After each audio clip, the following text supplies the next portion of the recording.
Have you ever wondered how wolves went from this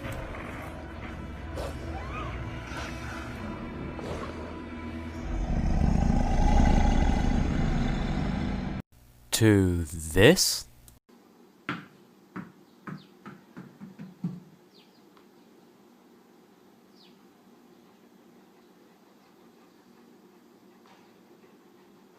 What am I supposed to do with this? Bruh. Well, you're in luck because I'm going to explain the evolution from wolves to dogs.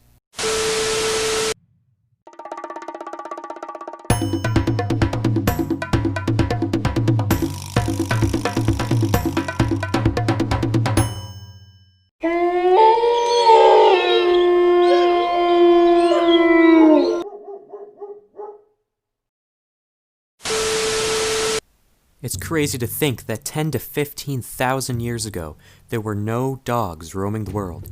Yup, zero. But you know what there were? Gray wolves. All dogs are descendants of the gray wolf. Alright. Picture this. There's a man sitting around a fire roughly 5,000 years ago. He's cooking meat in that fire.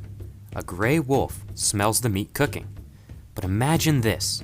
The wolf had a mutation in its DNA that allowed it to be more tame and less violent than other wolves. It is not as wild and aggressive as per usual. It's not necessarily afraid of the human either. So the wolf walks over to the fire, but the man is scared, contemplating if it's going to attack or even kill him. But it's not snarling. It's not showing its fangs. It's just being passive. But it does smell the food. So the man takes his piece of meat and he throws it at the wolf. The wolf then eats it. And then the wolf thinks to itself, if I'm around humans, I could possibly keep getting free food. Also, civilization used to go from area to area. We were nomadic. We had no permanent home. The reason for this is weather and food conditions. Wolves would become attached to our group because of how much they followed us due to our relationship with food. They knew that we were going to it, and they knew that we would leave some behind. Eventually, they would feel like they are part of our pack because they would be with us so much.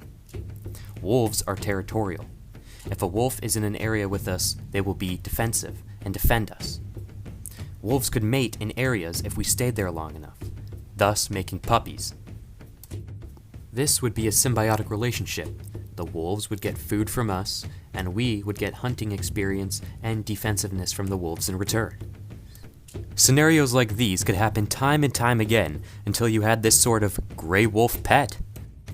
So these calmer and more tamer gray wolves would eventually have babies with another gray wolf. Some of the pups would have aggressive genes, like you would expect, and others would also have calm and more tamer genes.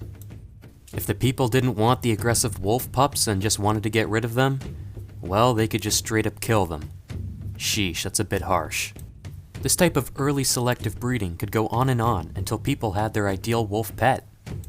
So let's just say more and more time has gone by, and two wolves are selectively bred.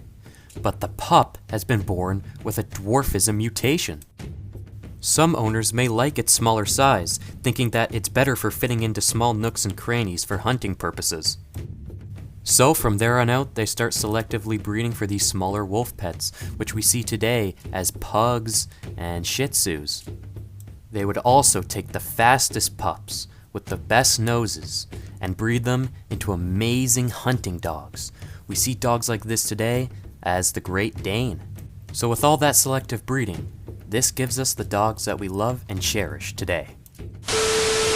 Now, let's go over everything we've learned today. We know all dogs are descendants of the gray wolf.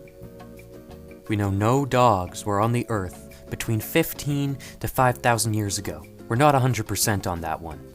We know the gene mutation of tame wolves was key to their overall domestication. We also know survival is key to domestication, an example of which would be food. We need food to survive, and so do wolves. We know we have a symbiotic relationship with wolves. We get their defensiveness, and they get our food. And finally, we know early selective breeding was key in creating certain types of dogs.